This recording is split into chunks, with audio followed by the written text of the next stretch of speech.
Go empty her safe while they're busy with the cake. Those were the words my own father whispered to my brother during my 6-year-old son's birthday party, thinking I couldn't hear him over the children's laughter. My name is Victoria Chen, I'm 34 years old, and if you think you know how this story ends, you're about to discover just how wrong family can go when money is involved.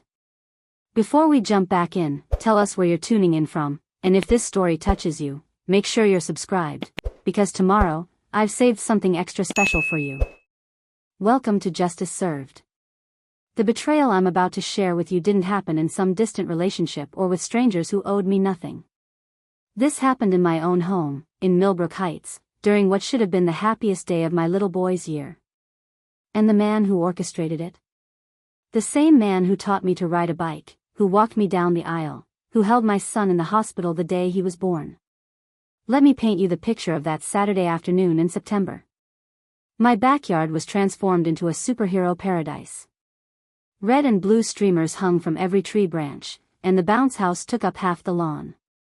23 kids were running around in capes, their faces painted with spider webs and lightning bolts. My son, Oliver, was wearing his favorite Captain Thunder costume, the one with the light-up chest piece that made him feel invincible. His smile was so wide it could have powered the entire neighborhood. I had spent 3 weeks planning this party. 3 weeks ordering custom decorations, coordinating with other parents, preparing homemade treats because Oliver was allergic to store-bought frosting. The kitchen counter was covered with superhero-themed cupcakes, each one hand-decorated with edible glitter that sparkled under the afternoon sun streaming through the windows. Everything was perfect, exactly the way a mother dreams her child's birthday should be. My father, Robert Chen, had arrived early that morning with my brother, Marcus, claiming they wanted to help set up. Dad looked distinguished as always in his pressed khakis and polo shirt, his silver hair perfectly combed. He'd been carrying that same leather wallet since I was 12, and he still wore the watch my mother had given him before she passed. Marcus, 31 and perpetually between jobs, wore his usual uniform of wrinkled jeans and a graphic t-shirt that had seen better days. They both hugged Oliver, handed him a wrapped present, and immediately started complimenting how beautiful everything looked. "You've really outdone yourself, Vicky," Dad had said, using the nickname he'd called me since childhood.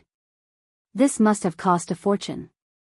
I remember feeling proud in that moment, thinking he was impressed by my mothering skills, by how well I was providing for his grandson.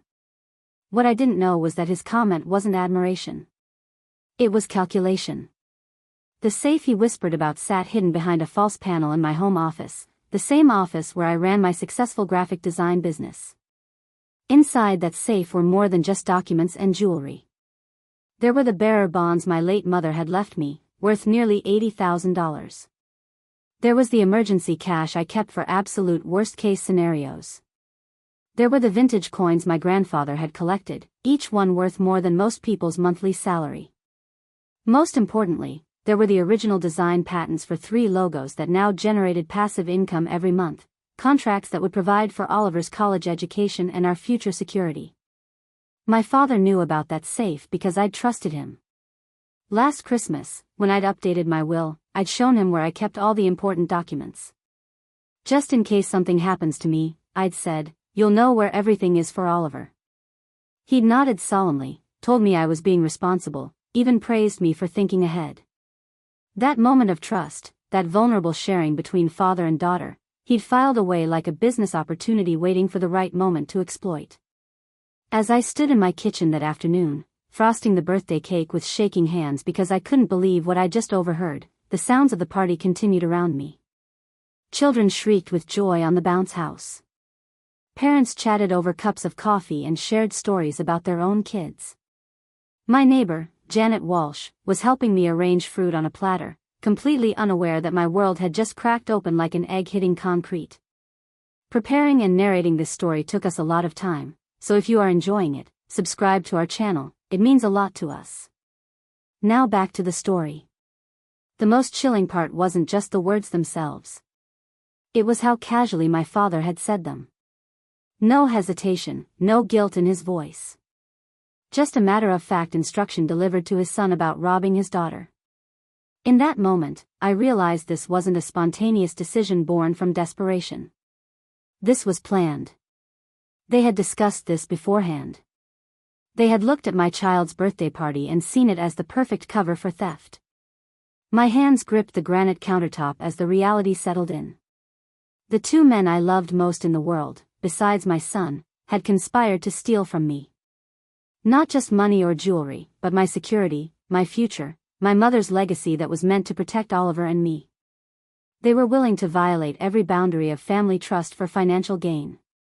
But here's what my father and brother didn't know as they stood in my backyard, watching Oliver blow out his candles while planning their crime. I had inherited more than just my mother's money and my grandfather's business sense. I had inherited something much more dangerous, my grandmother's intuition and my own stubborn refusal to be anyone's victim. The story I'm about to tell you involves hidden cameras, family secrets buried for decades, and a revelation that would destroy more than just my relationship with my father. Because what I discovered in the weeks that followed wasn't just about the money in my safe. It was about a pattern of betrayal that stretched back years, and a family legacy built on lies that I was about to expose, one devastating piece of evidence at a time. The foundation of my trust in my father was built on 28 years of what I thought was unconditional love. Growing up in Millbrook Heights, our family lived in a modest two-story house on Elm Street, where Dad worked as a bank manager and Mom taught third grade at the local elementary school. Every Sunday, we'd have family dinners around the oak table that Dad had built himself, and he'd always say the same thing: family takes care of family, no matter what. Those weren't just empty words back then. When I was 16 and crashed his car into Mrs. Patterson's mailbox, Dad didn't yell. He put his arm around my shoulders and said, "Mistakes happen, Vicky. What matters is how we fix them." When I struggled through college, working 3 part-time jobs to pay tuition, he'd slip $20 bills into my textbooks with little notes: "Proud of you, kiddo." When my husband David left me when Oliver was just 2 years old, Dad was the one who helped me move into my current house, the one who painted Oliver's nursery superhero blue, the one who promised me I'd never be alone. But there was always something I should have noticed, a pattern I was too trusting to see. Dad had an unusual interest in other people's financial situations. At family gatherings, he'd casually ask cousins about their jobs, their mortgages, their investments. "Just curious," he'd say with that charming smile. "Want to make sure everyone's doing okay." I thought it was caring. I thought it was the protective instinct of a family patriarch. The truth was much darker. My mother, Elena, had been the financial backbone of our family, though I didn't realize it until after she passed 3 years ago. She came from old money, the Rosewood family that had made their fortune in timber and real estate back in the 1940s. Her father, my grandfather William, had been a shrewd businessman who taught me about investments and savings from the time I could count. "Money isn't everything, Victoria," he'd tell me while showing me his coin collection in his study, "but financial security gives you choices. Remember that. When Mom died from cancer, she left me everything. Not Dad, not Marcus. Me." The will was crystal clear: the bonds, the coins, the investment accounts, even the family jewelry that had been passed down through 4 generations of Rosewood women. At the reading, Dad's face had remained perfectly composed, but I caught something in his eyes that I dismissed at the time. A flash of anger, quickly covered by what I thought was grief. "She wanted to make sure you and Oliver were taken care of," the lawyer had explained. Mrs. Chen was very specific about that. Dad had reached over and squeezed my hand. "Your mother was a smart woman," he'd said. "She knew you'd handle it responsibly." What I didn't know was that Mom had changed her will just 6 months before her death. The original will had split everything equally between Dad and me. But according to the lawyer's private notes, which I wouldn't discover until much later, Mom had made an appointment specifically to alter the inheritance. She'd been vague about her reasons, saying only that she wanted to protect the family legacy for the next generation. The symbolic element that would later haunt me started appearing right after Mom's funeral. Dad began wearing her antique silver locket, the one with the intricate rose pattern that had belonged to her grandmother. He claimed it made him feel close to her, and I thought it was sweet. But that locket contained something I didn't know about, something Mom had hidden there for safekeeping. Every time I saw it hanging around Dad's neck, catching the light as he moved, I felt comforted. I thought it was love. I thought it was remembrance. I was wrong about everything. After the inheritance, my relationship with Dad seemed to grow even stronger. He'd visit every weekend, always bringing little gifts for Oliver.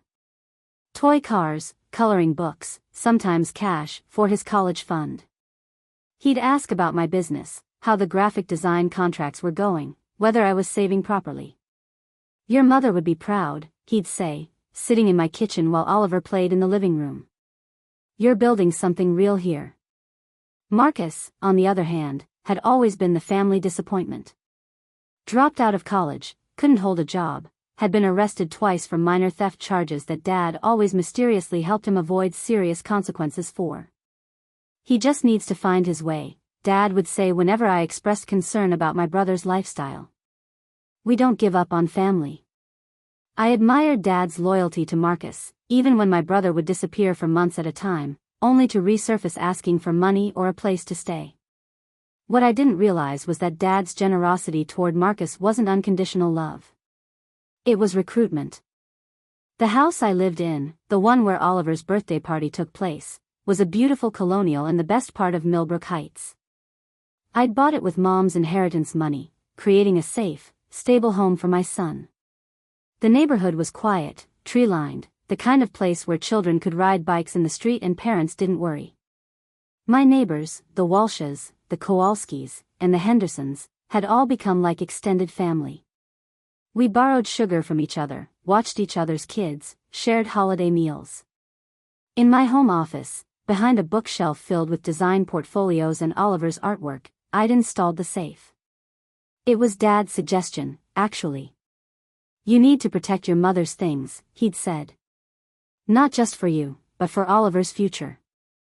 He'd even helped me research the best models, insisting I get one that was fireproof and theft-resistant. "Nothing's too good for protecting family treasures," he'd said. The day I'd shown him the contents, explaining my system for organizing the documents and valuables, he'd listened with such attentive interest. He'd asked thoughtful questions about the bearer bonds, nodded approvingly at my emergency cash planning, even admired the way I'd cataloged Grandpa William's coin collection. "You're so organized, Vicky," he'd said. "Just like your mother. She'd be proud of how responsible you're being." That afternoon, as he memorized every detail of my security measures, I felt loved. I felt protected. I felt like I had a father who genuinely cared about my well-being and my son's future. I felt like the biggest fool in Millbrook Heights. Because while I was treasuring these moments of father-daughter bonding, Dad was creating a mental map of everything worth stealing. While I was grateful for his guidance and support, he was calculating the value of my mother's legacy. While I was building trust, he was building a plan. The locket around his neck caught the light every time he leaned forward to look at something in the safe, that intricate rose pattern glinting like a promise. But it wasn't a promise of love or protection. It was something much more sinister, and by the time I discovered what Mom had hidden inside that locket, it would be too late to prevent the betrayal that was already in motion. The foundation I thought was built on love was actually constructed from lies, manipulation, and a greed so deep it would sacrifice a daughter's security and a grandson's future for a quick financial score. And the man I'd trusted with my most precious secrets was about to prove that blood doesn't always mean loyalty. The gradual shift began so subtly that I almost missed it entirely. It started 3 weeks after Oliver's birthday party, when Dad's weekend visits became more frequent and his questions more specific. Instead of our usual casual conversations about my business or Oliver's school activities, he began probing deeper into my daily routines, my work schedule, even my social life. "You work such long hours, Vicky," he'd say while watching me respond to client emails on a Sunday afternoon. "When do you usually wrap up for the day?" At first, I thought he was concerned about my work-life balance. "Usually around 6, I'd answer, but sometimes later if I have a big project deadline." He'd nod thoughtfully, filing away this information like he was genuinely worried about my well-being. Then came the questions about my security system. "I noticed you got one of those fancy alarm panels installed," he mentioned during a dinner visit, gesturing toward the keypad by my front door. "How does it work? Do you set it every time you leave?" I demonstrated proudly, thinking he was impressed by my home security measures. Just punch in the code, and it arms automatically after 30 seconds, I explained, showing him the different zones and sensors throughout the house. What I interpreted as fatherly concern was actually reconnaissance. Marcus's behavior shifted too, though in a different way. My brother, who had historically avoided family gatherings and rarely showed interest in my life, suddenly became incredibly attentive. He started appearing at my house unannounced, claiming he was just in the neighborhood or wanted to see his nephew. These visits always seemed to coincide with times when I was busy, distracted, or rushing around preparing for something. During one of these unexpected visits, I was frantically getting ready for a client presentation, printing portfolios and organizing materials in my home office. Marcus wandered around the house freely, claiming he was looking for Oliver's bathroom but somehow ending up near my office door. "Nice setup you have in here," he commented, peering over my shoulder at my computer screens and file cabinets. "Must be doing really well with the business." "Can't complain," I replied, focused on my presentation materials. I didn't notice him studying the layout of my office, memorizing where I kept things, noting the location of the bookshelf that concealed my safe. The visits became more frequent and always seemed to happen when I was at my most vulnerable. When Oliver had the flu and I was exhausted from staying up all night, Marcus appeared with soup to help out. While I was grateful and distracted with caring for my sick child, he spent an unusual amount of time exploring my house, opening cabinets in the kitchen, commenting on my expensive appliances, even asking about my monthly utility bills. "Electricity must cost a fortune with all these high-end gadgets," he said, running his fingers along my granite countertops and stainless steel appliances. "What do you pay monthly for this place?" I told him, thinking he was making conversation, not realizing he was calculating the value of everything I owned. The silver locket around Dad's neck began appearing in different contexts. Instead of wearing it occasionally as a remembrance of Mom, he now wore it constantly. During our conversations, he'd unconsciously fidget with it, turning it between his fingers when he asked particularly pointed questions about my finances. The rose pattern would catch the light as he moved, creating tiny flashes that should have been comforting but somehow made me uneasy. One evening, while Dad was helping Oliver with homework at the kitchen table, I noticed him staring intently at my calendar hanging on the refrigerator. It was covered with Oliver's school events, my client meetings, and social commitments. "Busy month coming up," he observed, pointing to a particularly packed week in October. "Looks like you've got that big Henderson wedding design project and Oliver's field trip on the same day." "It's going to be crazy," I admitted, feeling stressed just looking at the schedule. "I'll probably have to work late every night that week to get everything done." Dad nodded sympathetically, but his eyes remained fixed on the calendar, studying my schedule like he was memorizing it. The most unsettling change was in how Dad and Marcus interacted when they were both at my house. Previously, they'd barely tolerated each other, with Dad constantly criticizing Marcus's life choices and Marcus responding with sullen defiance. Now, they seemed to have developed some kind of unspoken communication system. Meaningful glances, subtle nods, conversations that stopped abruptly when I entered the room. During one family dinner, I caught them whispering in my living room while I was in the kitchen preparing dessert. When I walked in with the ice cream, they immediately separated and started talking loudly about a football game on television. The conversation felt forced, artificial, like they were performing normalcy rather than living it. My neighbor Janet Walsh began mentioning seeing Marcus's beat-up Toyota in my driveway at odd hours. "I saw your brother here Tuesday afternoon," she'd say casually while we chatted over the fence between our yards. "I thought you were at that client meeting downtown." I'd explain that Marcus had his own key for emergencies, that he sometimes stopped by to grab something I'd borrowed to him or to check on the house when I was out. What I didn't know was that Marcus was conducting surveillance, timing my routines, figuring out exactly how long I was typically gone for different types of appointments and commitments. The questions about my business finances became more persistent and detailed. Dad would ask about specific clients, how much certain projects paid, whether I kept cash payments in the house. "You should really be depositing everything immediately," he'd advise. "It's not safe to keep large amounts of cash around." When I mentioned that some clients preferred paying in cash for tax reasons, his interest sharpened noticeably. "How much cash are we talking about?" he'd ask, trying to sound casual. "You know, just so I know what kind of risk you're taking." I'd give him rough figures, grateful for what I thought was his protective concern, not realizing I was providing him with intelligence about how much money might be accessible in my house at any given time. The breaking point in my comfort level came during a family barbecue in late September. While I was outside grilling hamburgers for everyone, Dad and Marcus disappeared into my house together. They claimed they were looking for plates and napkins, but they were gone for nearly 20 minutes. When they finally emerged, both seemed flustered, and Marcus was adjusting his shirt like he'd been reaching or climbing something. "Everything okay?" I asked, noticing their slightly disheveled appearance. "Fine," Dad replied quickly. "Just couldn't find the napkins you mentioned." But I knew exactly where I kept the napkins, and they were in an obvious drawer that should have taken 30 seconds to locate, not 20 minutes. That night, after they'd left, I found myself doing something I'd never done before, checking my home office to make sure everything was exactly as I'd left it. The bookshelf looked normal, my computer hadn't been disturbed, and all my files seemed to be in their proper places. But something felt different, violated in a way I couldn't quite articulate. I stood in that office, looking at the spot where my safe was hidden, and for the first time, I felt genuinely afraid of my own family. The rose pattern on Mom's locket flashed in my memory, and I realized that what I'd interpreted as love and protection might actually be something much more sinister. The foundation of trust I'd built my entire adult relationship with Dad on was developing cracks, and those cracks were about to become a chasm that would change everything I thought I knew about family loyalty. The direct challenge came on a crisp October morning when I decided I couldn't ignore my growing suspicions any longer.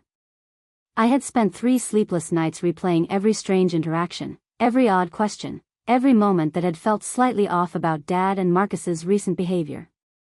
The final straw was discovering that someone had been in my home office while I was at Oliver's parent-teacher conference the previous Thursday. Nothing was missing, but my filing system had been disturbed. Papers I always kept in precise alphabetical order were slightly out of place. My desk drawers, which I never fully closed, were pushed completely shut. Most telling of all, there were faint fingerprints on the glass surface of my picture frame that sat directly in front of where my safe was hidden behind the bookshelf. I called Dad that morning and asked him to come over for coffee. "Just the two of us," I specified when he asked if Marcus should join. "I want to talk about something important." His voice carried a note of wariness that I'd never heard before, but he agreed to come by around 10 o'clock. When he arrived, wearing his usual weekend uniform of pressed khakis and a polo shirt, the silver locket was prominently displayed outside his collar. The rose pattern caught the morning sunlight streaming through my kitchen windows as he settled into his usual chair at my breakfast table. Oliver was at his friend Tommy's house for a playdate, so we had complete privacy.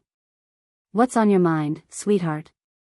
Dad asked, accepting the cup of coffee I offered him.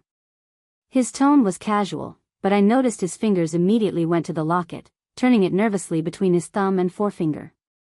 I sat down across from him, my own coffee growing cold as I gathered the courage to voice my suspicions. "Dad, I need to ask you something directly, and I need you to be completely honest with me." His eyebrows raised slightly, but his expression remained neutral. "Have you or Marcus been in my house when I wasn't here?" The pause that followed felt like an eternity. Dad's hand stilled on the locket, and for just a moment, I saw something flicker across his face that looked almost like panic before his features smoothed into confused concern. "What do you mean, honey? We both have keys for emergencies, you know that. Has something happened? Are you missing something?" His response was too quick, too practiced, like he'd been preparing for this question. "That's not what I asked," I said, my voice steadier than I felt. "I asked if you've been in my house without my knowledge or permission. Someone has been going through my office, Dad. My files have been moved, my desk has been searched. I need to know if it was you." Dad leaned back in his chair, and for the first time in my life, I saw him look genuinely caught off guard. The silver locket swayed slightly with his movement, and I found myself staring at it, remembering how Mom used to wear it on special occasions, how she'd told me it contained something precious, but had never elaborated. "Victoria, I'm concerned about you," he said finally, his tone shifting into what I recognized as his paternal authority voice. "You're working too hard, you're stressed about raising Oliver alone, and now you're imagining threats that aren't there. Maybe you moved those papers yourself and forgot. Maybe Oliver was playing in your office when you weren't watching. The deflection made my blood pressure spike. Don't gaslight me, Dad. Oliver is 6 years old and barely tall enough to reach my desk drawers, let alone organize files. And I've been organizing documents the same way for 15 years. I know when someone has been through my things. Dad's expression hardened slightly, the warm, caring father mask slipping just enough for me to see something colder underneath. What exactly are you accusing me of, Victoria? Breaking into your house? Stealing from you? Do you hear how paranoid you sound? I'm not accusing you of anything yet, I replied, emphasizing the word yet deliberately. I'm asking for honesty. I'm asking my father to tell me the truth about whether he's been violating my privacy and my trust. That's when Dad made his first major tactical error. Instead of continuing to deny everything or expressing hurt at my suspicions, he went on the offensive. You know what your problem is, Vicky? You've always been too suspicious, too controlling. Your mother worried about that. She used to say you had trust issues that would push people away. The mention of my mother in that context felt like a slap. Don't bring Mom into this to deflect from what I'm asking you. I'm not deflecting, Dad said, his voice rising slightly. I'm trying to help you understand that this paranoia isn't healthy. You're so worried about protecting that money your mother left you that you're seeing conspiracies everywhere. Maybe you should consider whether hoarding all those assets is making you suspicious of everyone who cares about you. There it was. The mention of my inheritance, unprompted and unnecessary unless it was already on his mind. I felt a chill run down my spine as I realized that Dad had just revealed exactly what this was really about. My inheritance? I repeated slowly. What does my mother's inheritance have to do with someone going through my office? Dad seemed to realize his mistake immediately. His hand went back to the locket, gripping it tightly. I just meant that having that kind of money in the house might be making you anxious, paranoid about security. Maybe you should consider moving it to a bank where it would be safer. How do you know I keep any money in the house? I asked quietly. I never told you I kept cash here. The silence that followed was deafening. Dad's face went through several expressions in rapid succession: surprise, calculation, and finally, a cold anger that I'd never seen directed at me before. I'm your father, Victoria. I know you better than you think. I know you've always liked having emergency cash available, and I know you don't trust banks completely. It's not a secret. But it was a secret. I had never told anyone, not even my closest friends, about the emergency cash I kept in my safe. The only way Dad could know about it was if he'd been inside that safe or if Marcus had reported back to him about what he'd seen during one of his unauthorized house tours. Dad, I said, my voice now completely steady and serious, I need you to leave. And I need you to give me back the emergency key I gave you. You're making a terrible mistake, Vicky, he said, standing up abruptly. The locket swung forward as he moved, catching the light. You're choosing paranoia over family. You're going to regret this. Maybe, I replied, also standing. But I'd rather regret being careful than regret being naive. Dad stared at me for a long moment, and I could see him debating whether to continue fighting or to retreat and regroup. Finally, he pulled my house key off his keychain and placed it on the kitchen table with more force than necessary. When you come to your senses and realize you've accused your own father of being a criminal based on some moved papers, I hope you remember this conversation, he said. And I hope you think about whether protecting money is worth destroying your family. As he walked toward my front door, I followed him, my heart pounding but my resolve strengthening. Dad, I called after him. If you're innocent, then you won't mind if I change my locks and my alarm code. If you have nothing to hide, it shouldn't matter. He paused with his hand on the doorknob and turned back to me. The expression on his face was one I'd never seen before, cold, calculating, almost predatory. Do whatever you think you need to do, Victoria. But remember, family is supposed to trust each other. When you destroy that trust, you destroy everything. After he left, I stood in my kitchen, staring at the key he'd left on the table. The house felt different somehow, like a sanctuary that had been violated. I picked up my phone and called a locksmith, then a security company to update my alarm system. If Dad was innocent, these precautions would simply be an overreaction that I could apologize for later. If he was guilty, I had just fired the first shot in a war I hadn't wanted to fight. What I didn't know was that my confrontation hadn't ended anything. It had simply forced Dad and Marcus to accelerate their timeline and become more desperate in their approach. The silver locket around Dad's neck wasn't just a sentimental keepsake, it was a key to understanding just how deep this betrayal went, and how long it had been in the making. The battle lines were drawn, but the real war was just beginning. The retaliation came swiftly and from directions I hadn't anticipated. Within 48 hours of our confrontation, Dad launched a coordinated attack designed to isolate me and undermine my credibility with everyone I cared about. It started with phone calls to my extended family, painting me as unstable and paranoid. My Aunt Margaret, Mom's younger sister who lived across town, called me first. "Victoria, honey, your father is worried sick about you," she said, her voice heavy with concern. "He says you've accused him of stealing from you. That doesn't sound like the Robert the First, no. Are you sure you're thinking clearly?" Before I could explain my side, she continued. "He's telling everyone that you've become obsessed with money since your mother passed, that you're pushing family away because you're afraid someone's going to take your inheritance. Is that true?" The conversation was a masterclass in manipulation. Dad had gotten to her first, framed the narrative, and positioned himself as the concerned father dealing with a daughter who'd lost her grip on reality. Every attempt I made to explain about the disturbed office, the suspicious behavior, the pointed questions about my security, sounded exactly like the paranoid ramblings of someone who'd become consumed with protecting wealth. "Maybe you should talk to someone professional," Aunt Margaret suggested gently. "This kind of stress, raising Oliver alone, managing all that money your mother left you, it's a lot for anyone to handle." The phone calls from other family members followed the same pattern. My cousin Jennifer from Dad's side, Uncle Paul who'd always been close to our family, even Mrs. Henderson from down the street who'd known us for years. Each conversation left me feeling more isolated and questioning my own judgment. Dad had weaponized his reputation as the stable, reasonable patriarch against me. Marcus's contribution to the campaign was more subtle but equally devastating. He began showing up at places where I conducted business, inserting himself into my professional relationships with carefully crafted stories about family concern.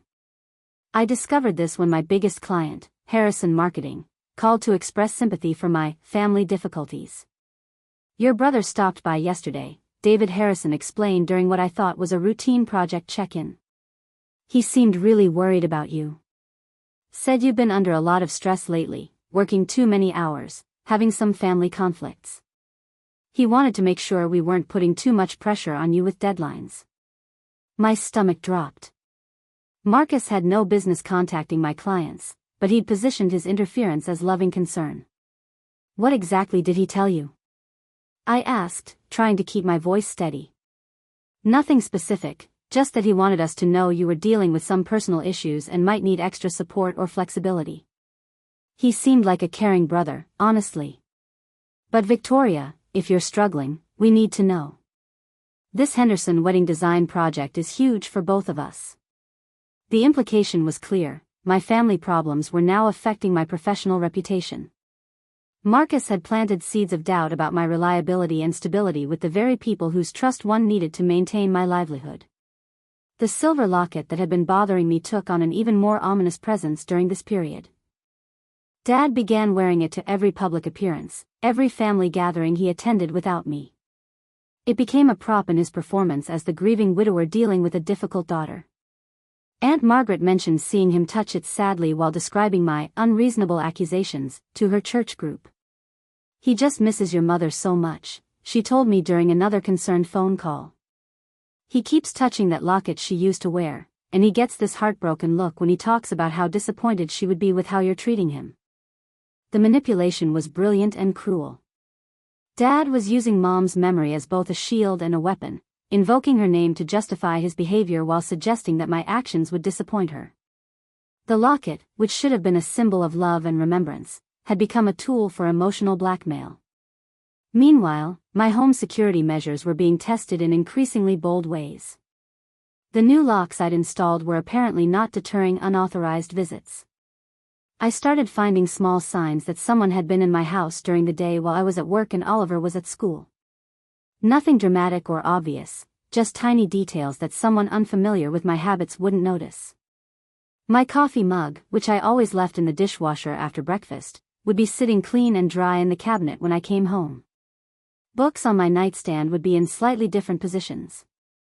The thermostat, which I kept at exactly 72 degrees, would be set to 74. These weren't accidents or coincidences, they were messages. Someone wanted me to know they could still access my home despite my security upgrades.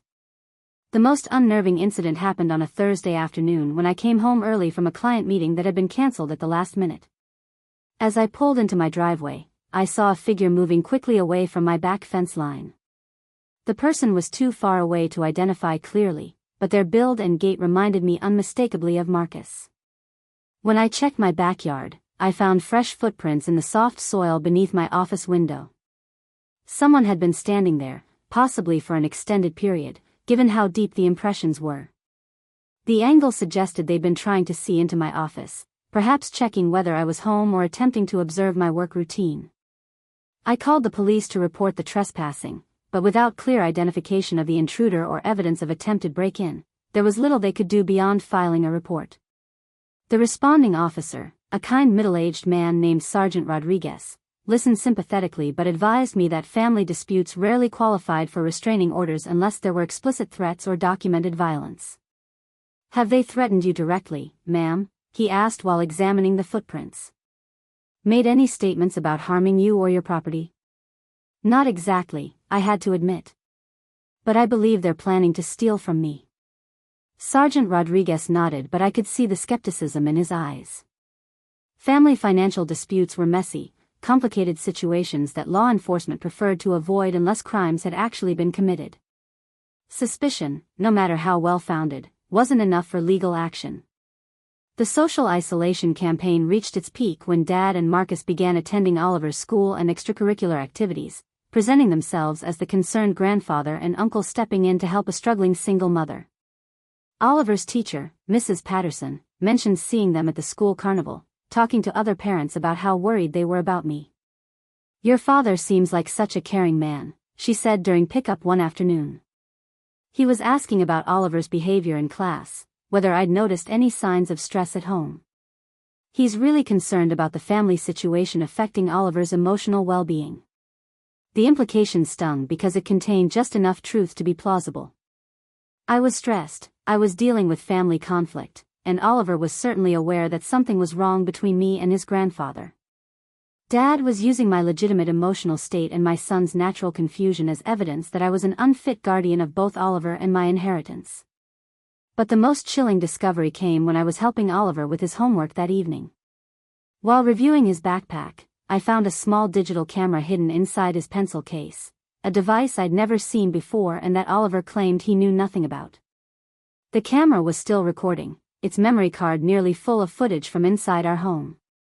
My hands shook as I realized the true scope of their surveillance operation. They weren't just watching my house from outside, they were recording my daily routines, my security habits, my schedule patterns. They knew exactly when I was home, when I was vulnerable, and when I would be away long enough for them to execute whatever they were planning. The silver locket around Dad's neck wasn't just a sentimental keepsake or a manipulation tool. As I held that tiny spy camera, I realized it might be the key to understanding how deep this conspiracy went and how long they'd been planning to destroy me. The pushback had shown me that Dad and Marcus weren't just opportunistic thieves. They were methodical, patient, and absolutely ruthless in their willingness to destroy my reputation, my relationships, and my peace of mind to get what they wanted. The war I thought I was fighting was actually just the opening skirmish in a much larger battle for everything I'd built and everything Mom had left to protect Oliver and me. The escalation into direct sabotage began on a rainy Tuesday morning in late October, when I discovered that someone had attempted to drain my business bank account overnight. My phone buzzed at 6:47 a.m. with a fraud alert from First National Bank, informing me that unusual activity had been detected on my commercial account. Multiple withdrawal attempts had been made using my online banking credentials, totaling nearly $15,000. I called the bank immediately, my hands shaking as I waited on hold for the fraud department. When I finally reached a representative, the news was both terrifying and revealing.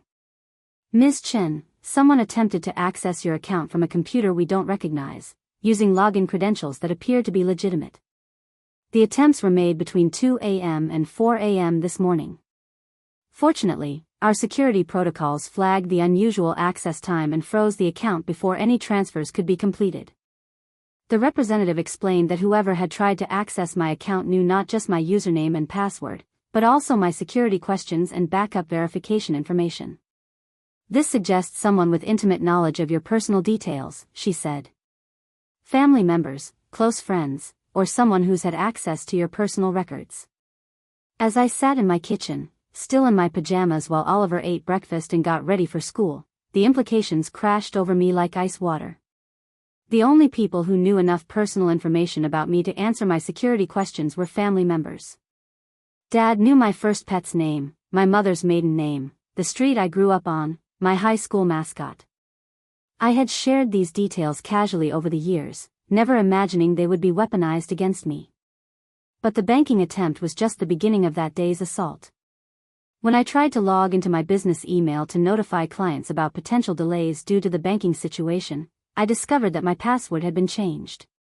Someone had locked me out of my own professional email account, the lifeline of my graphic design business. The hosting company's customer service was frustratingly bureaucratic. "We'll need to verify your identity before we can reset the password," the technician explained. "Can you answer the security questions on file?" When I provided the correct answers, there was a pause. "I'm sorry, ma'am, but those don't match our records. The security questions were updated yesterday evening from your registered IP address. Someone had systematically changed my security information, using my own personal details against me to lock me out of essential business systems. I was being digitally kidnapped, cut off from the tools I needed to earn a living and maintain my professional relationships." The attacks on my livelihood continued throughout the week. My website, which showcased my design portfolio and attracted new clients, was hacked and replaced with a message claiming the site was under maintenance due to family emergency. My business phone number was somehow redirected to a voicemail that played a recording of Dad's voice expressing concern about my recent instability and suggesting callers contact him directly for updates on my availability. Marcus's role in this digital warfare became clear when I received a call from my web hosting provider. "Ms. Chen, we have a man here claiming to be your brother who says you've had a family emergency and need to transfer account control to him temporarily. He has a lot of personal information about you and says you're unable to manage your business accounts right now." The audacity was breathtaking.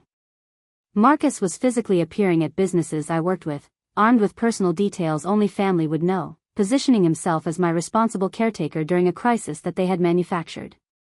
When I explained that this was unauthorized and potentially fraudulent, the representative sounded confused and concerned. "Ma'am, he seemed very legitimate and was genuinely worried about you. He mentioned that you've been having some mental health struggles since your mother's death and that family members are trying to help you get back on your feet. Should we not have spoken with him?" That phrase, mental health struggles, appeared again and again in their campaign against me. It was the perfect weapon because it contained just enough truth to be believable. I was struggling, I was stressed, I was grieving my mother and dealing with family conflict. But Dad and Marcus were weaponizing my legitimate emotional responses to their betrayal as evidence that I was unfit to manage my own affairs. The most devastating attack came when Oliver's school called to inform me that my emergency contacts had been updated.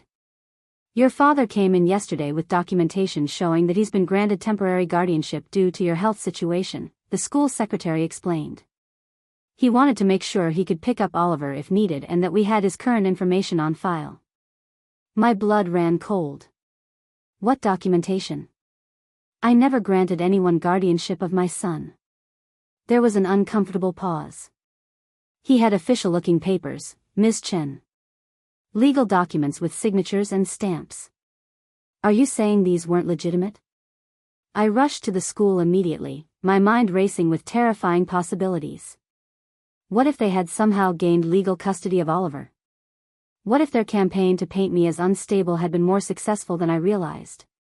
When I arrived, the principal, Mrs. Davidson, was clearly uncomfortable and confused. "Miss Chen, your father was very convincing. He expressed deep concern about your well-being and said that family members were stepping in to help." The documents looked official, though I admit we didn't examine them closely since he's been listed as an emergency contact for years. I examined the papers they'd been shown, and my heart nearly stopped. They were expertly forged legal documents, complete with fake court seals and judicial signatures, claiming that I had been deemed temporarily unfit to make decisions for my minor child due to emotional instability and erratic behavior following family conflicts. The level of preparation and deception was staggering. "These are completely fake," I told Mrs. Davidson, my voice shaking with rage and fear. "I need you to remove my father and brother from all of Oliver's records immediately. They are not authorized to pick him up, speak to his teachers, or receive any information about him." But the damage was already spreading. Other parents at the school had overheard Dad's conversations with staff, and whispers were beginning to circulate about my situation. Oliver came home that afternoon asking why Grandpa had been at school and why some of his classmates' parents were looking at me strangely during pickup. The silver locket made another appearance during this period, but now its significance became clearer. During a tense encounter at the grocery store, where Dad, coincidentally, appeared in the same aisle I was shopping in, I noticed him touching the locket while speaking quietly on his phone. He was close enough for me to overhear fragments of his conversation. "Documents are ready. Account access almost complete. She's becoming more unstable by the day." When he noticed me listening, he smiled sadly and approached me with false concern. "Vicky, sweetheart, you look terrible. Are you sleeping? Eating properly? I'm worried about you, and I know Oliver is too." His hand went to the locket as he spoke, and for the first time, I noticed that it wasn't just hanging around his neck, it was connected to something, a thin wire that disappeared beneath his collar. The realization hit me like lightning. The locket wasn't just sentimental jewelry. It was housing recording equipment. Dad had been wearing a wire during our conversations, documenting everything I said and potentially editing the recordings to support their narrative about my instability. "Stay away from me," I said quietly, backing away from him in the cereal aisle. "And stay away from my son." "That's exactly the kind of erratic behavior I'm talking about," Dad replied, his voice carrying just enough volume for other shoppers to overhear. "Honey, you need help. We all love you, but you're scaring people, including Oliver." As I hurried away from him, pushing my cart toward the exit, I could feel other customers staring. Dad's performance had been perfect, the concerned father dealing with a daughter who was clearly having some kind of breakdown in public. I looked like exactly what he'd been telling people I was: unstable, paranoid, and potentially dangerous. That night, as I sat in my living room while Oliver slept upstairs, I realized that their escalation wasn't random chaos. It was a coordinated campaign designed to accomplish two goals: gain access to my financial assets and destroy my credibility so thoroughly that no one would believe me when I tried to expose them. The malicious intent was now undeniable, but proving it would require me to gather evidence while they controlled the narrative and had turned nearly everyone I trusted against me. The silver locket around Dad's neck wasn't just recording my words, it was creating the very evidence they would use to justify taking everything I'd worked to build and everything Mom had died to protect. The point of no return had been crossed, but I was just beginning to understand how far they were willing to go to destroy me. The crisis point arrived on a Thursday evening in early November when I came home to find my house completely dark and Oliver nowhere to be found. My key worked in the front door, but when I stepped inside and reached for the light switch, nothing happened. The electricity had been shut off, plunging my home into an eerie darkness broken only by the streetlights filtering through the windows. "Oliver?" I called out, my voice echoing through the empty rooms. "Oliver, honey, are you here?" Silence answered me, thick and oppressive. I grabbed my phone's flashlight and began searching the house systematically, my heart pounding so hard I could hear it in my ears. His backpack wasn't by the door where he always dropped it. His jacket wasn't on the hook in the hallway. His bedroom was empty, bed still made from the morning. Panic set in as I realized that someone had picked up my son from school, and it wasn't me. I called Oliver's cell phone, the basic emergency phone I'd given him when he started walking home from the bus stop, but it went straight to voicemail. The cheerful recording of his 6-year-old voice saying, "Hi, this is Oliver, leave me a message," felt like a knife twisting in my chest. I called the school immediately, my hands shaking as I dialed. The after-hours emergency line connected me to the security desk. "This is Victoria Chen. My son Oliver is in Mrs. Patterson's first-grade class. I need to know who picked him up today and when." The security guard's response made my blood freeze. "Let me check the logbook, ma'am." "Yes, here it is. Oliver Chen was picked up at 3:15 p.m. by his grandfather, Robert Chen. He had proper identification and was on the approved pickup list. I removed him from that list last week." I shouted into the phone. I specifically told the office that my father was not authorized to pick up my son. There was an uncomfortable pause. "Ma'am, I'm looking at our computer system, and Robert Chen is still listed as an emergency contact with pickup authorization. There's no record of that authorization being revoked. Someone had either prevented my removal request from being processed or had somehow restored Dad's access after I'd revoked it. Either way, my father had my son, and I had no idea where they were or what he intended to do with him."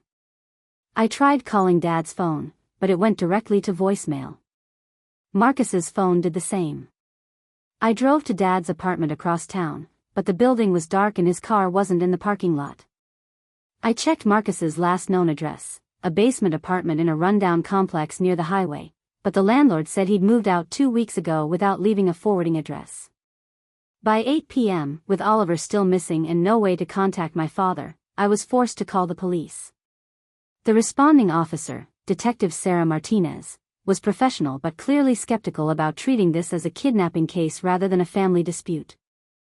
"So your father picked up his grandson from school using authorization that was apparently still valid in the school's system," she summarized, reading from her notes. "Has he made any threats against you or the child? Any indication that he intends to harm Oliver or keep him from you permanently?" "He's been planning to rob me for weeks," I explained, knowing how paranoid it sounded.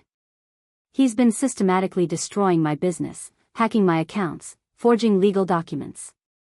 Now he has my son, and I think he's using Oliver as leverage to force me to give him access to my inheritance." Detective Martinez nodded patiently, but I could see the doubt in her eyes. "Ms. Chen, has there been any violence in these family disputes? Any direct threats of harm?" "Not exactly threats of violence, but any evidence of these alleged forged documents or illegal access to your accounts?" I realized with growing despair that all my evidence was circumstantial or had been cleaned up by the very people I was accusing. The forged guardianship papers had been taken back by Dad after showing them to the school. The banking attempts had been blocked by security protocols, leaving no successful theft to report. The hacked business accounts had been maintenance issues that could have been technical problems rather than deliberate sabotage. "I know how this sounds," I said desperately, "but my father has my child, and he's not answering his phone. At what point does this become a legitimate police matter?" Detective Martinez consulted her watch. "Generally, we wait 24 hours for family situations unless there's immediate evidence of danger. Since he's the child's grandfather and had apparent authorization to pick him up from school, this could simply be a miscommunication. However, I'll file a report and put out a welfare check request." After the police left, I sat alone in my powerless house, the darkness pressing in around me like a physical weight. The electricity shutoff hadn't been accidental. When I called the utility company, they informed me that service had been discontinued at the request of the account holder, with proper identification provided. Someone claiming to be me had called and requested immediate disconnection due to moving out of state for family reasons. The same pattern had affected my other utilities. Water service was scheduled for disconnection the next morning. Internet and cable had already been terminated. Gas service would be cut off by the weekend. Someone was systematically making my house uninhabitable, forcing me out of my own home. My phone rang at 11:47 p.m., an unknown number that I answered desperately hoping it might be news about Oliver. Instead, I heard my father's voice, calm and measured, with the sound of a television in the background. "Hello, Victoria. I assume you're wondering where Oliver is. Where's my son?" I demanded, my voice breaking. "Bring him home right now." "Oliver is perfectly safe," Dad replied. "He's sleeping in a comfortable bed, he's had dinner, and he's been asking about you. We told him you had to go away for a few days to take care of some business, but that you'd see him soon." The casual cruelty of using Oliver's confusion and worry as a weapon made me sick. "You can't just take my child. This is kidnapping." "Actually, it's temporary guardianship," Dad corrected. "We have the legal documents to prove it. Oliver will be staying with family members who can provide a stable environment while you work through your difficulties." "What difficulties? What do you want?" There was a pause, and I could hear him breathing slowly, savoring this moment of complete control.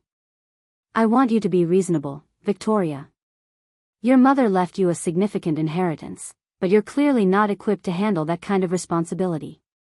You're isolated, paranoid, making accusations against family members who only want to help you.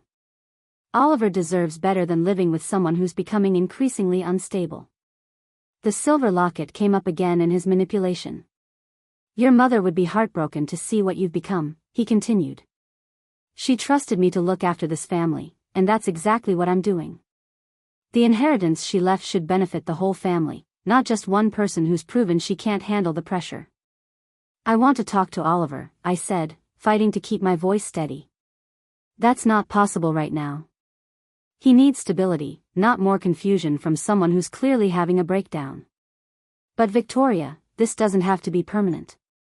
We can work together to resolve this situation in a way that's best for everyone, especially Oliver." The implied threat was crystal clear: cooperate with their demands, or lose my son permanently. They had orchestrated the perfect trap, taking Oliver while positioning themselves as the responsible family members stepping in to help a mother who was obviously falling apart. "What do you want me to do?" I asked, hating myself for the defeat in my voice. "Tomorrow morning, you're going to go to your bank and transfer your mother's inheritance into a family trust that I'll manage. You're going to close your business accounts and liquidate your assets. Then you're going to check yourself into a treatment facility for emotional support, and Oliver will stay with family until you're better." The plan was comprehensive and devastating. They weren't just stealing my money, they were taking my son, my home, my business, and my freedom. By the time I emerged from whatever treatment facility they had in mind, if I ever did, they would control everything my mother had died to protect for Oliver and me. And if I refuse? Then Oliver stays where he is, and you'll find that the legal system tends to favor stable family environments over single mothers who are having documented mental health crises. The choice is yours, Victoria, but I'd decide quickly. Oliver keeps asking when mommy is coming home, and it breaks my heart to see him so confused. The line went dead, leaving me alone in my dark, powerless house with the terrible knowledge that everything I'd feared was now happening. They had won.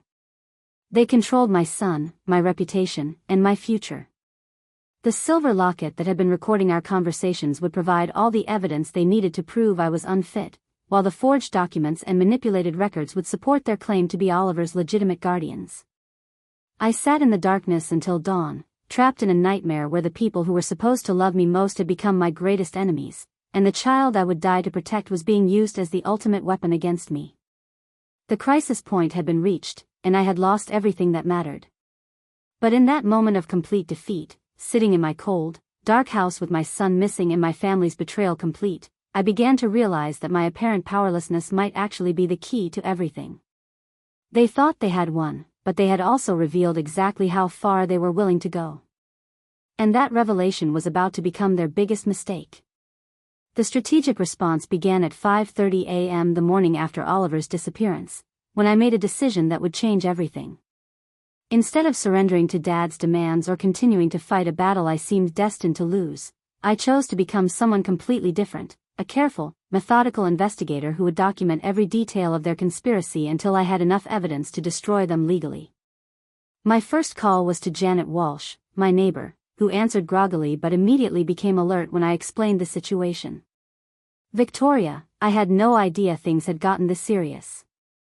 Of course, I'll help however I can. Janet was a retired paralegal who had worked in family law for 30 years, and her legal knowledge would prove invaluable in the coming days. I need to document everything systematically, I told her as we sat in her kitchen, sharing coffee while her husband Bob kept watch on my house. Every lie they've told, every document they've forged, every person they've manipulated. But I need to do it in a way that will hold up in court, not just convince myself that I'm right. Janet pulled out a yellow legal pad and began organizing my thoughts into actionable categories. First, we need copies of every legitimate document that proves your rights as Oliver's mother and the inheritor of your mother's estate. Second, we need evidence of their fraudulent activities. Third, we need witnesses who can testify to their deceptive behavior.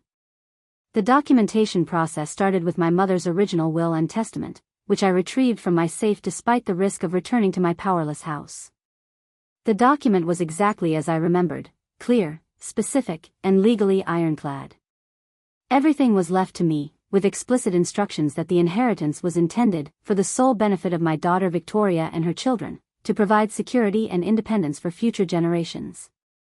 More importantly, I found something I'd forgotten about, a sealed letter Mom had left with her will, marked to be opened only if family disputes arise regarding this inheritance. My hands trembled as I broke the wax seal and unfolded the handwritten pages inside. The letter revealed secrets that explained everything about Dad's behavior. Mom had discovered, shortly before her death, that Dad had been stealing from their joint accounts for years.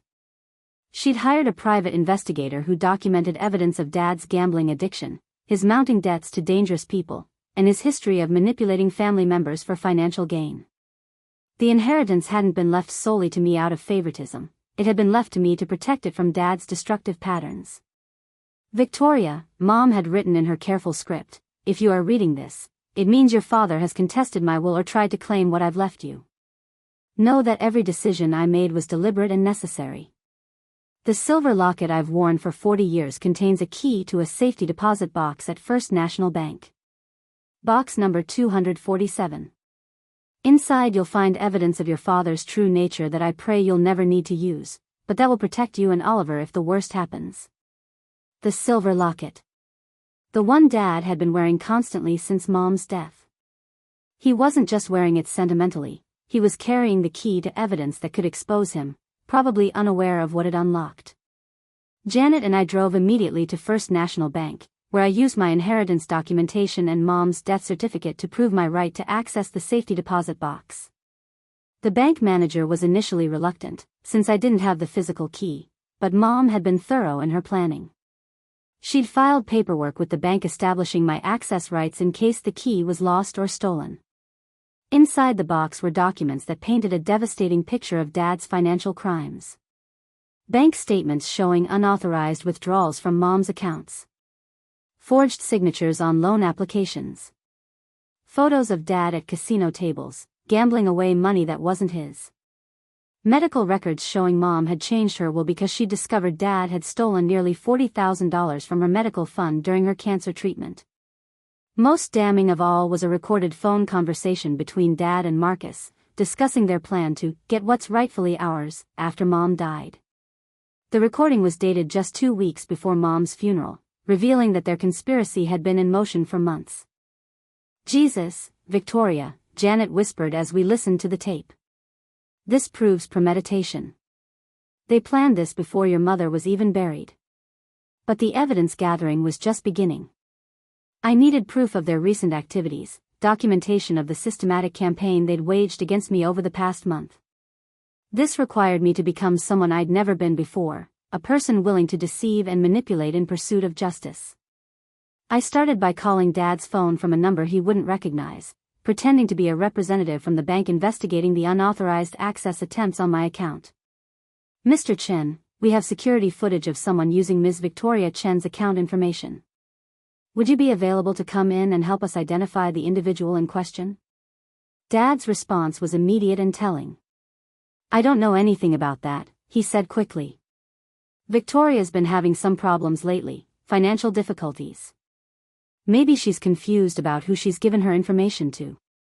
The call was being recorded on an app Janet had helped me install, and Dad's immediate deflection, blaming me for the very crimes he'd committed, would serve as evidence of his consciousness of guilt. Next, I contacted Marcus using a similar pretense, claiming to be from Oliver's school following up on the guardianship documentation he'd presented. Marcus was less careful than Dad, freely admitting that the situation with Victoria has been difficult and that family members had to step in to protect the child. When I pressed for details about the legal proceedings that had granted him authority, Marcus became evasive but didn't deny the implications. "Look, I can't get into specifics over the phone," he said. "But Victoria's not in a position to make good decisions right now. The family is handling things until she gets the help she needs." The recordings captured both men discussing their conspiracy in terms that revealed their awareness of wrongdoing while trying to maintain plausible deniability. The most challenging part of evidence gathering involved Oliver's whereabouts. I couldn't contact him directly without alerting Dad and Marcus to my investigation, but I needed proof that they were holding him against my will. This required enlisting help from other family members who weren't part of the conspiracy. My cousin Sarah, who lived 2 states away and had only sporadic contact with our family, proved to be an unexpected ally. When I called her and explained the situation, she immediately offered to help. "I never trusted your father completely," she admitted. "He always seemed too interested in other people's money. What do you need me to do?" Sarah called Dad pretending to plan a surprise visit to see Oliver, citing concern about the family situation she'd heard about through the grapevine. Dad's response provided crucial information about Oliver's location while revealing more details about their false narrative. "Oliver's staying with Marcus temporarily," Dad told Sarah. "Victoria's been having some emotional problems since her mother died, and we're trying to give her space to get better. The boy is fine, but this isn't really a good time for family visits." When Sarah pressed for Marcus's current address so she could send Oliver a care package, Dad reluctantly provided an address in Riverside County, about 2 hours away. This was the first concrete information I'd had about Oliver's location since his disappearance. Meanwhile, I began building a network of professional allies who could validate my mental state and competence. I scheduled appointments with my family doctor, a therapist, and even a court-appointed child advocate, all of whom could testify that I showed no signs of the instability Dad and Marcus had been claiming. Dr. Patricia Reeves, who had been my physician for 8 years, was particularly helpful. "Victoria, I've known you since before Oliver was born," she said after I explained the situation. "You're one of the most responsible, caring mothers I've ever worked with. If someone is claiming you're unfit to parent, they're either lying or seriously mistaken." Each of these professionals agreed to provide written statements about my mental competence and parenting abilities, creating a paper trail that would counter the narrative Dad and Marcus had been spreading. The week of intensive evidence gathering revealed the true scope of their conspiracy, but it also revealed something else: they had made mistakes. Serious, documented, legally actionable mistakes that would form the foundation for getting Oliver back and exposing their crimes. The silver locket around Dad's neck had indeed been the key to everything, but not in the way he'd intended. Mom's foresight and careful planning had created a trail of evidence that would ultimately destroy the very people who thought they could destroy me. As I sat in Janet's kitchen that Friday evening, surrounded by documents, recordings, and witness statements, I realized that Dad and Marcus had made one fatal error in their planning. They had assumed that I would remain the same trusting, passive person I'd always been. They had counted on my silence, my compliance, my unwillingness to fight back. They were about to discover just how wrong they were. The public exposure began on Monday morning when I walked into the offices of Channel 7 News with a manila folder containing every piece of evidence I'd gathered over the previous week. The investigative reporter, Amanda Torres, had built her reputation on exposing family fraud cases, and Janet had connected us through her legal network. Amanda's eyes widened as I laid out the documentation of Dad and Marcus's conspiracy. "This is extraordinary," Amanda said, examining the bank records and recorded conversations. "Your mother essentially created a paper trail that exposes a multi-generational pattern of financial abuse. And you're saying your 6-year-old son is currently being held by these men?" Within hours, Amanda had verified enough of my story to move forward with a broadcast piece. The segment that aired Tuesday evening was devastating in its thoroughness. A Millbrook Heights mother claims her own father and brother kidnapped her son and have been systematically stealing her inheritance through an elaborate fraud scheme, Amanda announced as images of Dad and Marcus appeared on screen. The story included interviews with bank officials confirming the unauthorized access attempts, school administrators admitting they'd been deceived by forged documents, and business associates who'd been contacted by Marcus with false claims about my mental state. Most damaging of all, Amanda had obtained security footage from First National Bank showing Dad attempting to access my safety deposit box using a key that he claimed belonged to him. My phone began ringing within minutes of the broadcast. The first call was from Detective Martinez, who had initially dismissed my complaints as a family dispute. "Ms. Chen, I saw the news report. We need to talk immediately. Based on what's been revealed, we're treating this as potential kidnapping and fraud." The second call was from Aunt Margaret, who sounded devastated. "Victoria, honey, I had no idea. Your father told us such convincing stories about your mental state. I feel horrible for believing him without talking to you directly. Is there anything I can do to help?" But the most important call came from an unexpected source, Maria Santos, a woman who introduced herself as Marcus's current landlord. "I saw the news story about that little boy," she said. "I think your brother and that older man are staying in one of my rental properties with a child. The boy keeps asking for his mommy, and it's been breaking my heart. Something didn't feel right about the situation." Maria provided the exact address where Oliver was being held, along with details about Dad and Marcus's behavior that supported everything I'd alleged. "The older man keeps telling the boy that his mother is sick and can't take care of him right now," she explained. "But the child is clearly upset and confused. I was starting to think about calling social services myself." Armed with this information, Detective Martinez coordinated with local police to conduct a welfare check at the Riverside County address. I wasn't allowed to participate directly, but Martinez called me from the scene with an update that made me sob with relief. "We found Oliver, and he's physically unharmed," she reported. "However, he's been told that you've been hospitalized for mental health treatment and that's why he can't see you. Your father and brother are in custody for questioning. You can pick up your son at the Riverside County Sheriff's Station in 2 hours." The reunion with Oliver was both heartbreaking and healing. My 6-year-old threw himself into my arms, crying and asking why I'd been sick in the hospital and whether I was better now. The lies they'd told him had created confusion and trauma that would take time to repair, but having him safely back in my arms felt like the first breath I'd taken in a week. "I wasn't sick, sweetheart," I told him as we sat in the police station lobby. "Some people told you things that weren't true, but everything's okay now.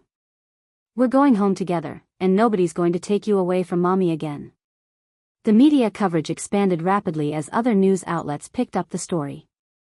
The local newspaper ran a front-page article titled, "Family Fraud Scheme Exposed After Child Kidnapping," while social media buzzed with outrage about Dad and Marcus's manipulation tactics.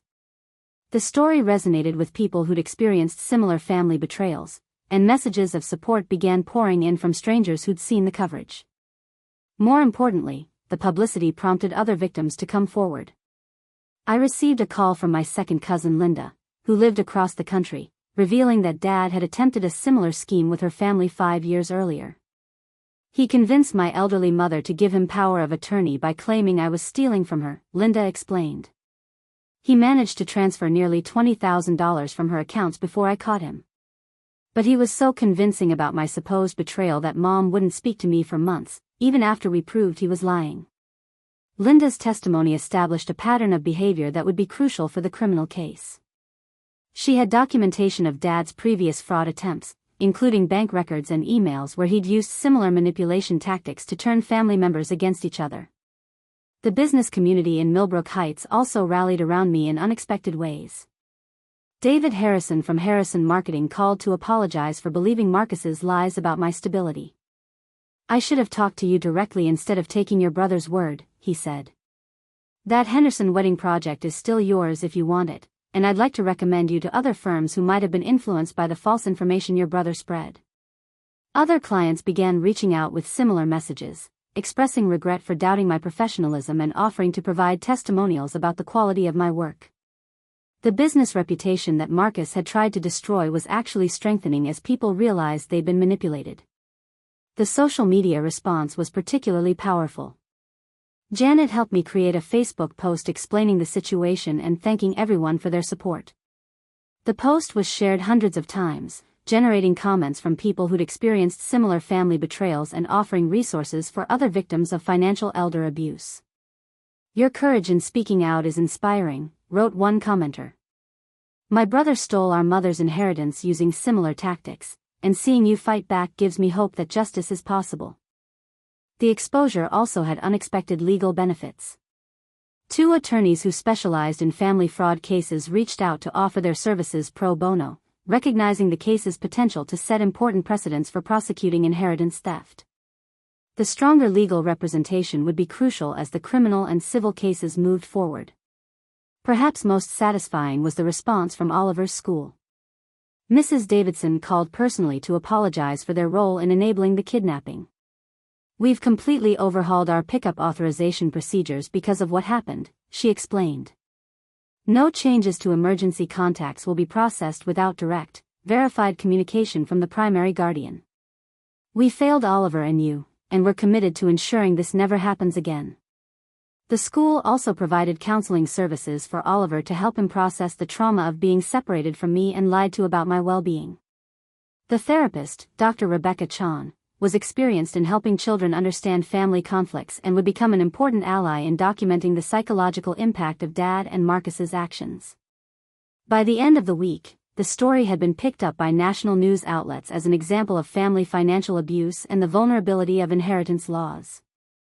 Legal experts were commenting on the case, praising my mother's foresight in creating documentation that exposed the conspiracy while criticizing the systems that had allowed the fraud to progress as far as it did. But the most important victory was the shift in public opinion. Where Dad and Marcus had spent weeks painting me as unstable and paranoid, the evidence now clearly showed them as calculated criminals who had exploited family trust for financial gain. The silver locket that Dad had worn as a symbol of his authority was now recognized as evidence of his crimes, and the narrative he'd carefully constructed was collapsing under the weight of documented facts. The exposure phase had accomplished everything I'd hoped for. Oliver was home safely, Dad and Marcus were facing criminal charges, and the truth about their conspiracy was public knowledge. But more importantly, it had transformed me from a victim into someone who could protect herself and her son from future threats. The war wasn't over yet, but for the first time since this nightmare began, I was winning. The hidden truth emerged 3 days after Oliver's return home, when Detective Martinez called with news that would shatter everything I thought I understood about my family's history. "Ms. Chen, we need you to come to the station immediately.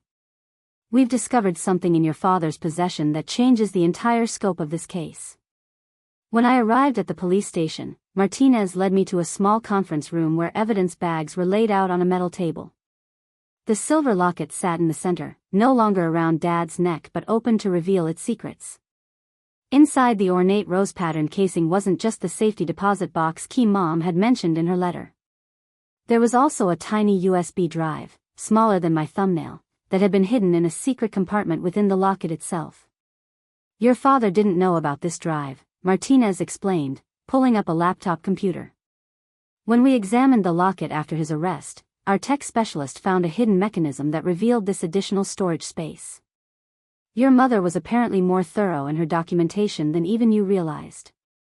The USB drive contained video files spanning nearly 15 years, dating back to when I was still in college.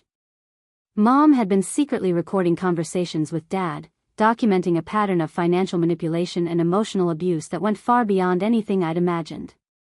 The earliest videos showed Dad pressuring Mom to invest in his gambling ventures, threatening to leave her if she didn't provide money for his business opportunities. One particularly devastating recording from 2018 showed Dad explicitly discussing his plan to inherit everything by making Mom's life so miserable that she'd die sooner. "If I keep the stress high enough," he said to someone off camera, "her cancer will finish the job, and I won't have to wait for natural causes." "Dear God," I whispered, watching my father casually discuss accelerating my mother's death for financial gain. He was essentially murdering her. But the most shocking revelation came in the final video, recorded just a week before Mom's death. She appeared frail and exhausted, but her voice was clear and determined as she spoke directly to the camera. Victoria, if you're watching this, it means Robert has finally shown his true nature. What I'm about to tell you will be painful, but you need to know the truth about your brother.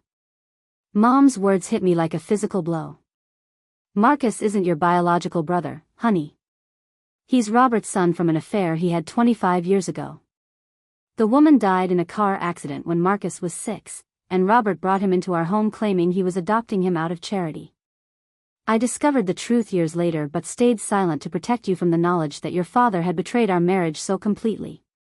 The revelation recontextualized everything about Marcus's relationship with our family.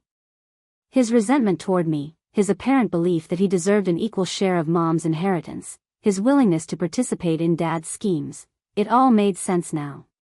He wasn't just my disappointing brother. He was Dad's biological son who'd been raised to believe he had equal claim to the family assets that Mom had specifically left to me.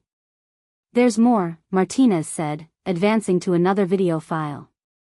This one showed Mom confronting Dad about Marcus's true parentage and his increasingly criminal behavior. I know you've been training him to steal from family members, Mom said to Dad, her voice steady despite her obvious illness. Linda called me about the money you took from her mother. Marcus was involved in that too, wasn't he? Dad's response on the video was chilling in its casual cruelty. Marcus deserves better than what this family has given him. You've always favored Victoria, treated him like an outsider. When you're gone, I'm going to make sure he gets what should have been his all along. The video files revealed that Mom had known about Dad and Marcus's conspiracy for months before her death. She deliberately changed her will not just to protect the inheritance, but to force their criminal behavior into the open where it could be documented and prosecuted. Her decision to leave everything to me hadn't been about favoritism, it had been a trap designed to expose their true nature.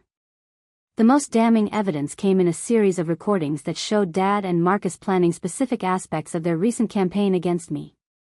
These conversations had been captured by recording devices Mom had hidden throughout their apartment, continuing to document their activities even after her death through motion-activated equipment.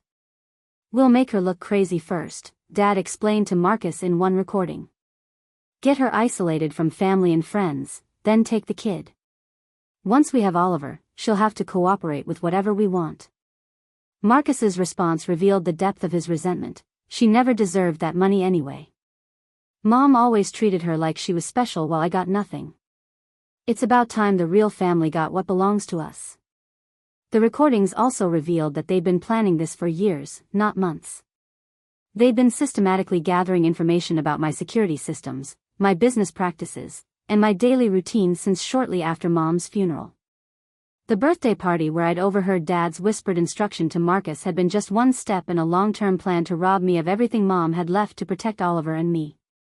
But perhaps the most heartbreaking discovery was a final message Mom had recorded for Oliver, intended to be played when he was old enough to understand the truth about his grandfather's criminal behavior. My sweet grandson, she said, looking directly into the camera despite her obvious pain, your mother is the strongest, most loving person I know. If anything ever happens to me, remember that she will always protect you, and that everything I've done has been to keep our family safe from people who would hurt us for money. Detective Martinez paused the video and leaned back in her chair. Ms. Chen, this evidence transforms this case from simple fraud and kidnapping to something much more serious. Your father can now be charged with conspiracy to commit murder regarding your mother's death, in addition to the financial crimes and child endangerment charges. The USB drive also contained financial records that exposed the true scope of Dad and Marcus's criminal enterprise. They hadn't just targeted our family, they'd been running similar scams on elderly relatives and family friends for years, using Marcus's supposed status as a family member to gain trust before stealing inheritance money and life savings. We've identified at least 7 other victims over the past decade, Martinez explained. Your mother's evidence has given us enough information to build cases against both men that could result in significant prison sentences.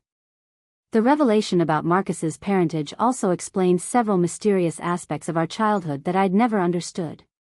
Why Dad had always seemed more protective of Marcus despite his criminal behavior. Why Marcus had always acted entitled to family resources.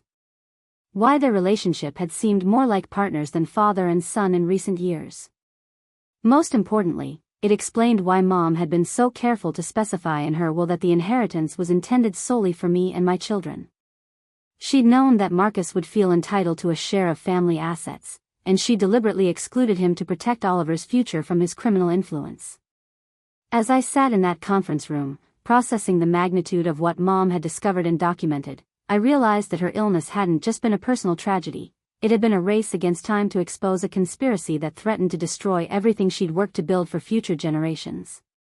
The silver locket had indeed been the key to everything, but in ways more complex and devastating than I'd ever imagined. Mom hadn't just hidden evidence of Dad's crimes, she'd created a comprehensive record of his systematic destruction of our family that would ensure he and Marcus faced justice for years of criminal behavior. The hidden truth wasn't just about the money they'd tried to steal or even the child they'd kidnapped. It was about a pattern of betrayal, manipulation, and violence that had been poisoning our family for decades, and that Mom had sacrificed her final months to expose and stop. The war wasn't just about getting my inheritance back, it was about preventing Dad and Marcus from destroying other families the way they'd tried to destroy mine. The courtroom proceedings began 3 weeks later in the Superior Court of Millbrook Heights, with Judge Patricia Carmichael presiding over what had become one of the most complex family fraud cases in the county's history. The charges against Dad and Marcus had expanded far beyond the original kidnapping and theft allegations to include conspiracy to commit murder, elder abuse, identity theft, and racketeering based on their pattern of targeting multiple family members over the years. District Attorney Michael Santos, who had taken personal interest in the case due to its implications for elder protection laws, opened with a statement that captured the full scope of their criminal enterprise. Ladies and gentlemen of the jury, this case represents the most calculated and heartless betrayal of family trust we have ever prosecuted. The defendants didn't just steal money, they systematically destroyed lives, manipulated vulnerable family members, and attempted to murder Elena Chen through deliberate psychological torture during her final battle with cancer. Dad sat at the defendant's table wearing a gray suit that made him look smaller and older than I remembered. The silver locket was gone, now tagged as evidence in a plastic bag that would be presented to the jury. Without it, he seemed diminished, like a magician whose props had been taken away. Marcus slouched beside him, his usual defiant expression replaced by something that looked almost like shame. The prosecution's case was methodical and devastating. They began with the financial evidence, presenting bank records that showed a 15-year pattern of unauthorized withdrawals, forged signatures, and account manipulations. Expert witness testimony established that Dad had stolen over $200,000 from various family members, including nearly $60,000 from Mom's medical treatment fund during her cancer battle. Robert Chen systematically drained his dying wife's resources while she fought for her life, prosecutor Sarah Kim explained to the jury, displaying hospital bills that had gone unpaid while Dad gambled away the money intended for Mom's care. He literally bet against her survival, hoping she would die before discovering his theft. The video evidence from Mom's USB drive was particularly powerful. The jury watched in horrified silence as Dad casually discussed strategies for increasing Mom's stress levels to accelerate her death. Several jurors visibly recoiled when they heard him telling Marcus, "If we can keep her worried enough about money, the cancer will do our work for us." Marcus's defense attorney, a court-appointed lawyer named David Rodriguez, attempted to portray his client as a victim of Dad's manipulation. Marcus Chen was essentially raised by a criminal mastermind who groomed him from childhood to participate in these schemes, Rodriguez argued. He was taught that family loyalty meant participating in illegal activities, and he lacks the moral framework to understand the severity of his actions. But this defense crumbled when the prosecution presented evidence of Marcus's independent criminal activities. He had been running romance scams on dating websites, stealing identities from other family fraud victims, and even attempting to seduce elderly women at senior centers to gain access to their financial information. Marcus Chen is not a victim, prosecutor Kim countered. He is an active, willing participant in a criminal enterprise who has shown no remorse for destroying innocent lives. The evidence shows that he initiated many of the most cruel aspects of their campaign against his half-sister, including the psychological torture of her 6-year-old son. The testimony phase brought forward a parade of victims whose lives had been shattered by Dad and Marcus's schemes. Linda, my second cousin, testified about how Dad had stolen her mother's life savings while convincing the elderly woman that Linda was the real thief. "My mother died believing I had betrayed her," Linda said through tears. She wouldn't speak to me for the last 2 years of her life because of the lies Robert told her. Mrs. Patterson, Oliver's former teacher, testified about how convincingly Marcus had presented forged guardianship documents and how sophisticated their manipulation tactics had been. "They seemed like genuinely concerned family members," she admitted. "They had answers for every question, documentation for every claim. It never occurred to me that grandparents would forge legal documents to kidnap their own grandchild." The medical examiner who had overseen Mom's case provided particularly damning testimony about the correlation between psychological stress and cancer progression. Mrs. Chen's condition deteriorated rapidly during the final months of her life, in a pattern consistent with severe emotional distress, Dr. Jennifer Walsh explained. "While we cannot prove that psychological manipulation directly caused her death, the evidence suggests that deliberate stress induction significantly accelerated her decline. My own testimony was the most difficult part of the entire process. I had to relive every moment of betrayal, every instance of manipulation, every terrifying day when Oliver was missing.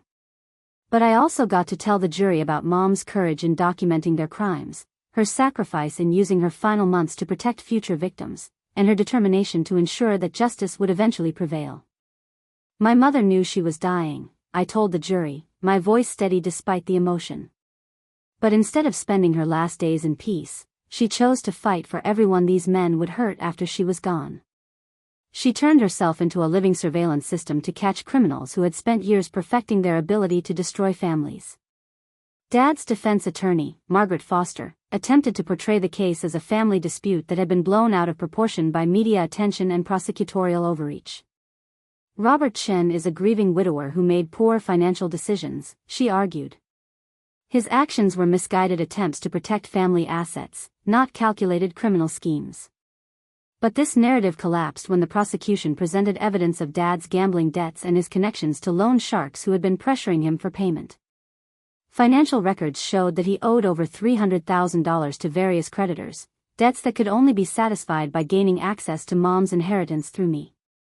"This was never about family loyalty or protection," Prosecutor Santos explained during closing arguments. "This was about a desperate criminal who saw his daughter-in-law's inheritance as the solution to his gambling debts and enlisted his illegitimate son to help him steal it." The jury deliberation lasted only 6 hours. When they returned, the forewoman's voice was clear and firm as she read the verdicts, guilty on all counts for both defendants. Dad's face crumpled as the guilty verdicts were read, but Marcus showed no emotion at all. Judge Carmichael set sentencing for the following month, but indicated that both men faced significant prison time based on the severity and scope of their crimes. The civil proceedings that followed were equally decisive. The court ordered Dad and Marcus to pay full restitution for all stolen funds, plus punitive damages for the emotional trauma they had inflicted on their victims. More importantly, the judge issued permanent restraining orders preventing either man from contacting Oliver or me, and from accessing any family properties or assets. The defendants have demonstrated a complete disregard for family bonds, legal boundaries, and basic human decency, Judge Carmichael stated during the sentencing hearing. Their actions represent the most calculating betrayal of trust this court has ever encountered, and the sentences must reflect the severity of their crimes against multiple victims over many years. Dad received 25 years in prison without the possibility of parole for 15 years. Marcus received 18 years with the possibility of parole after 12 years. Both men would be elderly when they were released, if they lived that long, and would face lifetime supervision and financial monitoring to prevent future fraud attempts. As the court officers led them away in handcuffs, Dad turned back to look at me one final time. There was no remorse in his expression, no acknowledgement of the pain he had caused. Just cold calculation, as if he was already planning his next scheme for when he was eventually released. But I wasn't afraid anymore. Mom's evidence had not only secured their convictions, it had also established legal precedents that would make it easier to prosecute similar family fraud cases in the future. The silver locket that had symbolized their power over our family had become the instrument of their destruction. Justice had been served, but more importantly, Oliver and I were finally safe from the people who had tried to destroy us. The legal victory was complete, but the real resolution would come in rebuilding our lives without the shadow of their betrayal hanging over everything we did.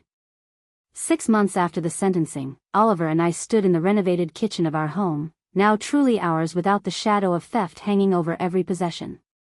The house felt different, lighter somehow, as if removing Dad and Marcus from our lives had also removed a weight I hadn't realized we'd been carrying.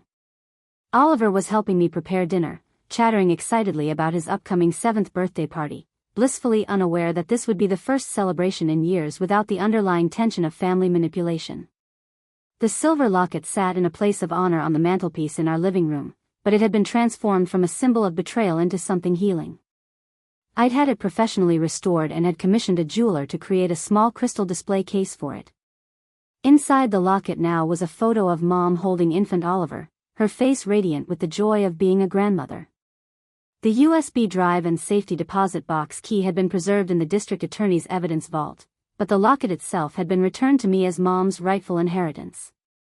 "Mommy, why do you keep Grandma's necklace out here instead of wearing it?" Oliver asked as he helped me arrange flowers we'd picked from our rebuilt garden. In the months since the trial, we'd worked together to plant new roses, lavender, and herbs, living things that represented growth and renewal rather than the decay that Dad and Marcus had brought to our lives. "Because it reminds me every day that Grandma is still protecting us," I explained, lifting him up so he could see the locket more clearly. "She made sure that the people who wanted to hurt our family can't hurt anyone anymore." Oliver nodded solemnly, though I knew he didn't fully understand the complexity of what had happened. Dr. Rebecca Chen, the child psychologist who'd been helping him process the trauma of his kidnapping, had assured me that his resilience was remarkable.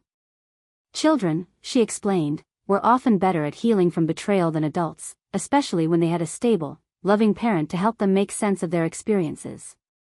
The financial restoration had been more complete than I'd dared hope. In addition to the restitution ordered by the court, we'd recovered money from accounts Dad and Marcus had hidden in other states. The FBI's investigation into their broader criminal enterprise had uncovered assets they'd stolen from victims across multiple jurisdictions, and victim compensation funds had helped restore some of what they'd taken from our extended family. More importantly, Mom's inheritance was now protected by legal structures that would prevent any future family members from challenging my authority or attempting similar schemes. The family trust I'd established included provisions that Oliver would inherit everything when he turned 25, with built-in protections against the kind of manipulation Dad and Marcus had attempted. My business had not only recovered but had grown beyond anything I'd imagined possible before the trial. The publicity surrounding our case had brought unexpected opportunities, including contracts with advocacy organizations working to prevent elder abuse and family fraud. I'd become an inadvertent spokesperson for inheritance protection, speaking at conferences and helping other families navigate similar betrayals. The most rewarding aspect of this new direction was the victim support network that had emerged from our case. Linda, my second cousin, had become a close friend and collaborator in developing resources for family fraud survivors. Together, we'd created a foundation called Elena's Legacy, named after my mother, that provided legal assistance and emotional support to families dealing with financial manipulation by relatives. "Your mother's courage in documenting everything has helped us assist over 200 families in the past 6 months," Linda told me during one of our weekly planning calls. She probably saved millions of dollars in inheritance theft and protected countless children from the kind of trauma Oliver experienced. The foundation had also become a way for Oliver to understand his grandmother's sacrifice in positive terms. Instead of focusing on the betrayal and crime, we emphasized how Grandma Elena had been a hero who protected families from bad people. Oliver had even started drawing pictures of Grandma the Detective for the Foundation's newsletter, creating artwork that brought smiles to other child victims who were healing from their own family trauma.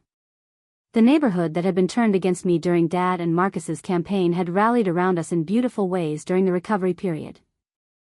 Janet Walsh had organized a community garden project where neighbors contributed plants and labor to help restore our backyard.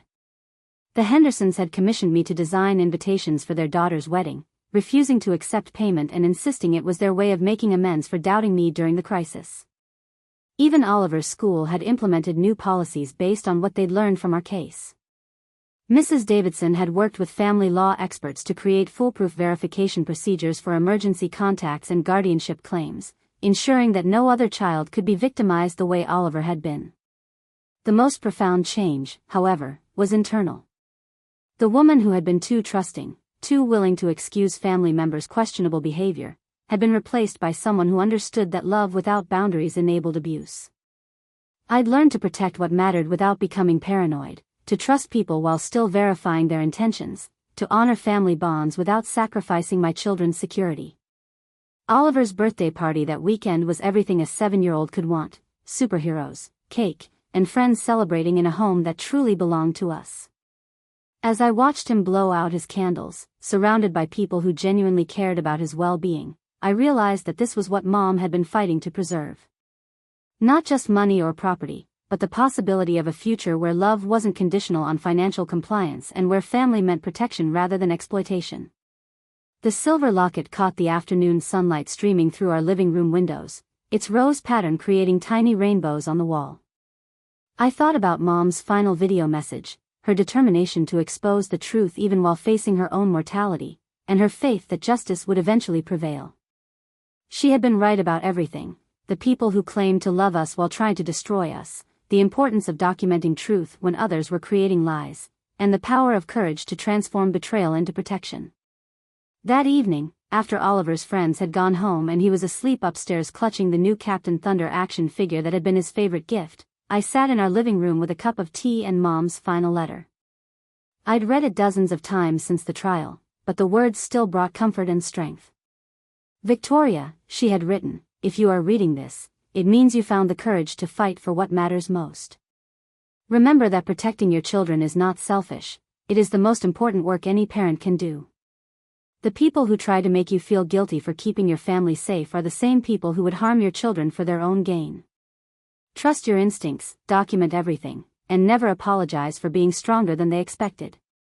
I folded the letter carefully and placed it back in the locket's display case, next to the photo of Mom and baby Oliver. The cycle of family betrayal that had poisoned generations of our relatives was finally broken. Oliver would grow up knowing that family loyalty meant protection and support, not exploitation and manipulation. He would understand that real love doesn't come with conditions or demands for financial access. The silver locket would remain on our mantelpiece, not as a reminder of pain but as a symbol of the courage it takes to expose truth when lies seem easier to accept. Mom's legacy wasn't just the money she'd left us, it was the example she'd set of fighting for justice even when the cost was personal sacrifice. Time had indeed revealed truth, just as the rose-patterned locket had promised. And in that revelation, Oliver and I had found not just justice, but peace. Up next, you've got 2 more standout stories right on your screen. If this one hit the mark, you won't want to pass these up. Just click and check them out.